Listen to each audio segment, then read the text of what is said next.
a esta sexta edición dos Premios Seganet 2009. Graciñas por estar todos aquí. Esta vai ser unha gala onde se pretende facer recoñecemento a todo ese bo traballo elaborado por xente do sector que estades hoxe aquí presentes, sino que ademais tamén intentaremos misturalo un poquinho, poñerlle unhas pingas de humor a esta gala.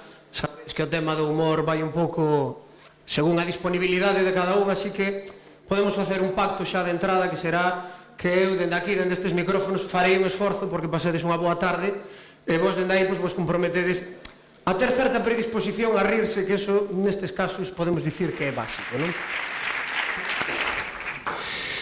Bueno, pois imos alá. Difícil isto de comezar os premios, normalmente é difícil. Sobre todo cando tes que comezar intentando que a xente se solte un pouco, non? E que non este así tan agarrotada. E ademais, que ilusión, tío.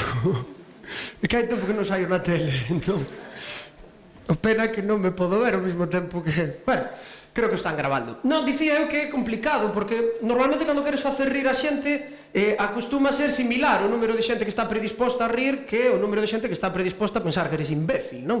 Entón, o tema é que segundo vas falando intentas desequilibrar, pensar que saia o menos xente posible daqui pensando que eres imbécil, pero sempre hai algunha desa xente, non? E ademais un día como hoxe, onde incluso hai tantas personalidades, non? Se ven por aí caras coñecidas da prensa, da tele, non sei, o director xeral de política lingüística, non? Que impón respeto, porque en calquera momento che pode botar unha mirada de estás poñendo mal o pronome, rapaz, non? E iso que irás que non, che impón un pouco de respeto, non? Pero bueno, intentaremos sobrepoñernos a eso e disfrutar dunha gala na que queremos demostrar que aquí podemos ser potencia tamén, por exemplo, en novas tecnoloxías. Se non o somos, pois intentaremos selo, porque hasta agora éramos potencia en moitas cousas, ou non tanto en moitas, pero en algunhas. Por exemplo, imos facer un exercicio todos de pensar en que podemos ser potencia neste país. En comer. Somos potencia en comer, amigos. Hai datos que son reveladores. O sea, eu supoño que máis unha vez vos iríades, por exemplo, a unha boda, non? Iríades a unha boda. O sea, as bodas en Galicia xa sabedes como é. Se non hai 14 mariscos, nin é boda, nin é nada. O sea, xa será unha primeira comunión, non? E ademais somos descontentos, porque outro día ainda puiden escoitar unha conversa que me deixou boquiaberto, non? Aquela de, que tal a boda de teu curmán outro día? Me ben, estuvo ben, pero tamén, pero que pasou? Que puxeron? Puxeron santiaguiños, puxeron nécoras, puxeron boi, puxeron algo de centola tamén, uns poucos langostinos, trouxeron camarón tamén, había algunha vieira tamén. E logo, non había pan, coño.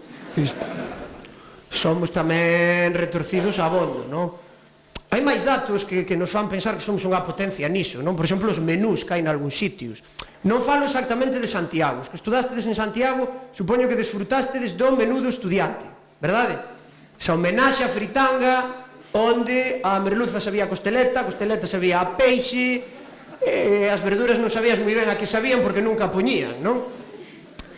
Eran estes sitios onde había estes grandes diálogos de boas, veño polo menú do día, que hai? E che dicía, de primeiro ensaladilla ou sopa, ensaladilla non queda, e de segundo milanesa ou pollo non hai. E xa che mataban cando che dicían, que va a ser? E ingeniero. Hai sitios que son totalmente distintos. Por exemplo, se ides a Lugo, a Viveiro en concreto, antes de chegar a Viveiro hai unha aldea que demostra esa capacidade creativa que temos agora de poñer nomes aos sitios, non? Hai unha aldea antes de Viveiro que se chama Viveiró. Pa que pensar, non? O dos topónimos en Galicia é como é, non? Ti, por exemplo, vas a Castela e os topónimos son descriptivos. Río Seco de los Caballeros. Por qué? Porque chegas ali, está o río seco e os caballeiros están sentados ao lado do río falando, non? Aquí somos máis de zucurrundullo, a como cadre. E ali puxeron Viveiró. Hai un hostal que tamén é unha homenaxe a toponimia, chamase Viveiró. Nunha vez que pensan un nome hai que usalo, non? Ali teñen unha cousa que chaman a tarifa plana, que pagabas 12 euros e comías o menú do día. O menú do día son 14 pratos, que seguro que estades pensando que ven 7 primeiros e 7 segundos. Non, comías os 14. E máis, se non comías os 14, viña a señora e che dicía, pois non hai postre. E non había postre, había que comer a reventar, non? Ou a das festas gastronómicas, que vos vou dicir? Galicia, 315 concellos, 310 festas gastronómicas, tendo en conta que son de produtos típicos do país, 315 non temos, 310 tampouco. Que facemos? A festa da perralleirada. de calquera cousa. Por exemplo, en Ferrol teñen a festa do arroz con leite. Este é un produto tipiquísimo do país, non?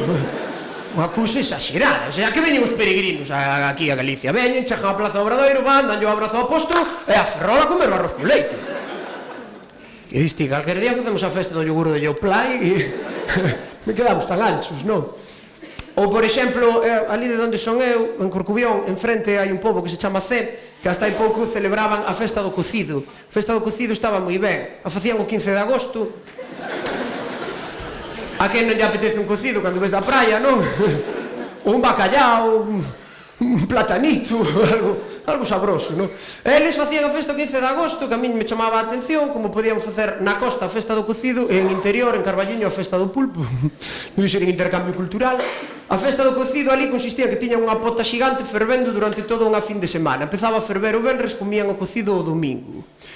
Claro, a medida... Bueno, un aviso, había pota, pero non había tapa. Entón... En fin, en verán hai moitas cousas no ambiente, non? Incluso a veces pasaba algún gato que resbaraba, e, en fin, estas cousas pasan, non? Estaba ben o domingo era o día que, ao redor da pota, se congregaba toda esta serie de individuos que teñen un don especial para detectar onde dan de comer gratis. Tamén chamados madrileños. Petao.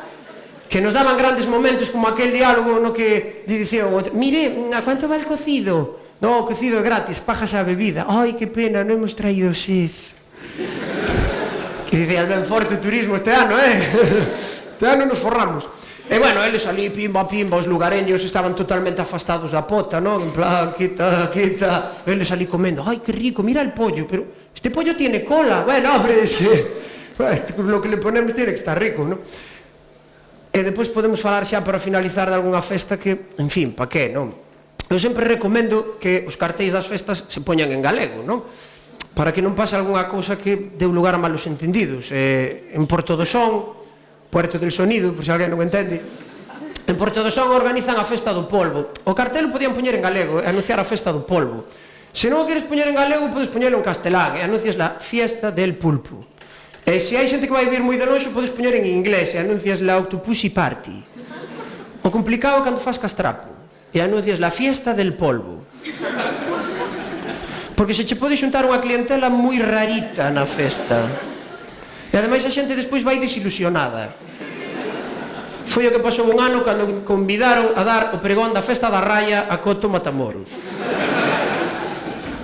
Que a xente se desilusiona. Podedes aplaudir e así eu mentras bebo un momentinho.